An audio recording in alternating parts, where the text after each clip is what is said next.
अब जैसे पुण्यात्माओं ये त्योहार मनाए जाते हैं, एक भक्त कह रहा था, एक नहीं बहुत से ऐसे भक्त में मिलते हैं, एक दो याद रह जाता है। उसने बताया था जब दीक्षा लेने आए किसी भक्त के माध्यम से साथ आए वो, उन्होंने बताया जी हमने आज 10 वर्ष हो गए कोई त्योहार नहीं मना लिया। कारण क्या है कि कभी तो हमारा एक 5-4 मेरे चाचा ताऊ 5-6 भाई थे, उनमें कभी तो किसी की मृत्यु हो जाती है, किसी खास जवान की, कोई बहन विधवा हो जाती है या घर का सदस्य मर जाता है। हमने 10 वर्ष हो गए कोई त्योहार नहीं बना लिया। तो पुण्यात्माओं अब वो त्योहार क्यों नहीं मना रहे? और जिनके या बिजली ना गिरी है वो नाचें गाँव बकवाद करें, खाक त्योहार यहाँ पर तो परमात्मा कहते हैं कि यदि आपको समर्थ की शरण मिल गई फिर तो यहाँ आप खुशी मना सकते हो, और वो खुशी भी राम नाम में, भक्ति में। आपका ये त्योहार है सत्संग में आना, परमात्मा की भक्ति करो, सेवा करो, सिमरन करो, दान करो जैसा आपके हाथ से छूट रहे। तो ये आपकी जो है ना त्योहार है। इसके अतिरिक्त आप क्या देखा दास ने, ये होली मनाते हैं। होली जब से हमें ज्ञान हुआ है हमारे बच्चे भी नहीं करते, छोटे छोटे बच्चे भी अपने घरों में रहते हैं, उस दिन बाहर नहीं निकलते, क्योंकि समाज में ये ज्यादा परंपरा प्रचलित है। तो उस दिन क्या करेंगे, गंदा पानी, रेत, गाँव में मतलब बहुत बुरा हाल है, और लाल मुंह कर लेंगे बांदर की तरह, सारे दिन धक्के खांदे आंडे, और हम अपना बैठ कर भजन करें दरवाजा बंद करके। जैसे अब ये आएगी क्या नाम, पूर्णमासी, रक्षाबंधन कहते हैं, सारी उल्टी परंपरा काल की।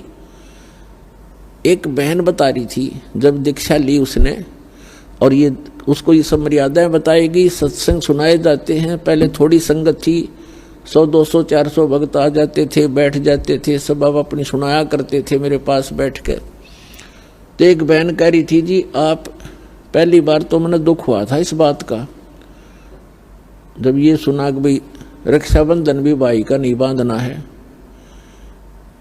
तो अब मुझे पता चला कि मैं रक्षाबंधन वाले दिन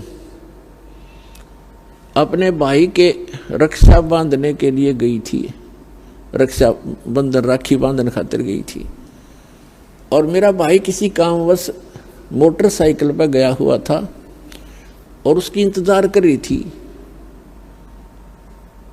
अब क्या हुआ कि शाम के समय दुर्घटनाग्रस्त हो गया मेरा भाई, मृत्यु होगी, और उसका शव आया।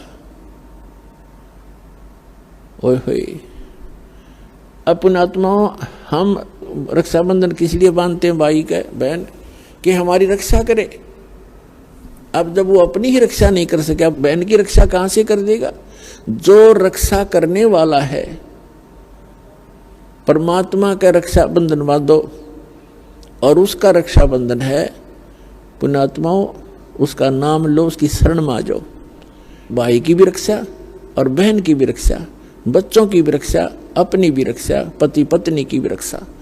तो हम भूल चुके हैं इन परंपराओं में, परमात्मा को भूल गए और अपने ही इस मकड़ी वाले जाल में फंस कर जीवन नाश कर जाते हैं।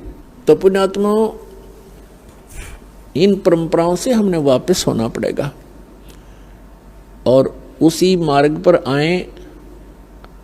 हम जैसे सफर कर रहे हैं तो सफर के अंदर ज्यादा सामान लेकर के नहीं चला जा सकता।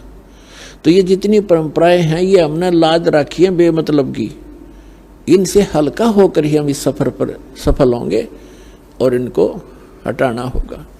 अब आप देखते हो कोई भी त्योहार है, 2 किलो मिठाई लेके कोई इधर भाग रहा है, कोई इधर भाग रहा है, और एक परंपरा बना दी कि इतना सामान तो उस दिन लेके जाना पड़ेगा। वो मिठाई, वो घेवर जो भी ले जाते हैं वो कैसा बनता है, इतनी जनता को एकदम कहाँ से लाएंगे, वो इतना खोआ मावा बना करके, सारा डुप्लीकेट माल, अड़ंगा खाना। तो पुण्यात्माओं पहले इस लोक में ये खुशी मनाने का स्थान नहीं है। हाँ, परमात्मा कहते हैं समर्थ का शरणा गहो रंग होरी हो, फिर कदे न हो एकाज राम रंग होरी हो। समर्थ की शरण गहो, समर्थ का शरणा गहो रंग होरी हो। आपके होरी माने खुशी। आपके घर में अगर खुशी मनानी है तो समर्थ की शरण में आ जाओ, आपका रोज होरी रहेगी। ये सत्संग में आना, ये आपकी होली है, यही आपकी दीपावली है और यही आपके सारे त्योहार हैं। कहते समर्थ का शरणा गहो रंग होरी हो, फिर